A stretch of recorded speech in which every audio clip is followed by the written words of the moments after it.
Basta na lang sumama pa Maynila ang probinsyanang ito sa lalaking bakasyonista sa kanilang lugar. Sa huli ay pagsisisihan niya pala ito.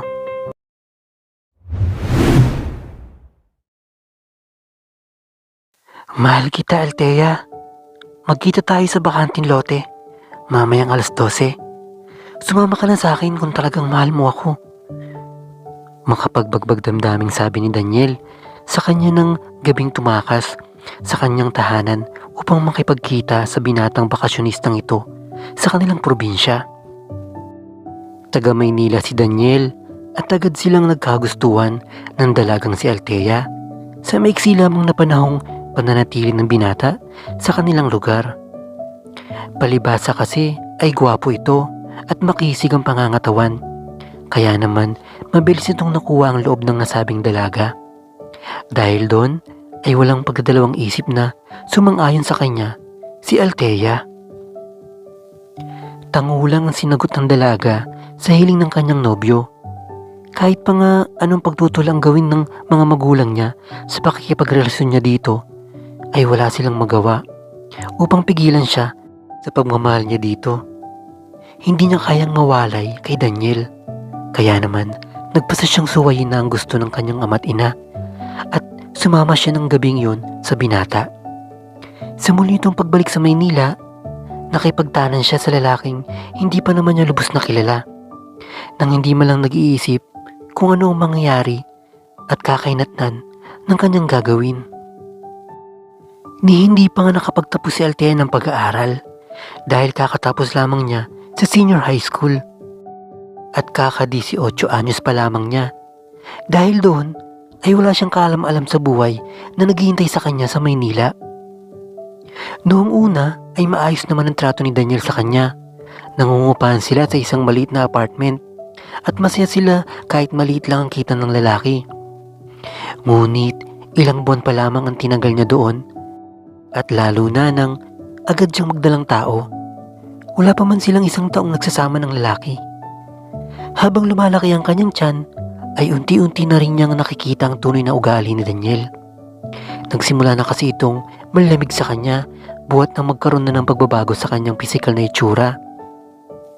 Dahil hindi na magkaundaw-gaga si Althea sa mga gawaing bahay. Ganun pa man, ay tiniis niya yon hanggang sa siya ay makapanganak at tuluyan na ngang mawala ng oras sa sarili. Ibinuhos ni Althea ang lahat ng kanyang atensyon sa pag-aalaga ng kanilang anak at ng kinakasamang si Daniel. Kaya naman nawala na siya ng pagkakataong mag-ayos man lang sa kanyang sarili. Sunod-sunod ng ginagabi ng uwi si Daniel. Isang gabi ay nagpasa siyang lumabas upang sunduin ito sa pinagkatrabawan nitong construction site. Wala na kasing gatas at diaper ang kanilang anak at panay na ang iyak nito. Kaya naman iniwan muna niya ito saglit sa pangangalaga ng kanilang kapitbahay. Laking gulat ni Althea at halos gumuho ang mundo niya nang sa kanyang pagdalo sa pinagkatrabaho ni Daniel ay nakita niya yung may kahalikang ibang babae. Ganoon na lamang ang galit niya, kaya naman sinugod niya ang mga ito. Ngunit imbis na magsisi ay nagulat siya sa sunod na ginawa sa kanya ni Daniel. Isang malakas na sampal ang binigay sa kanya nito, kasabay ng pangangaladkad nito sa kanya pauwi. Iskandalosa ka! Hindi mo ba alam na ang babaeng sinaktan mo ay asawa ng boss ko?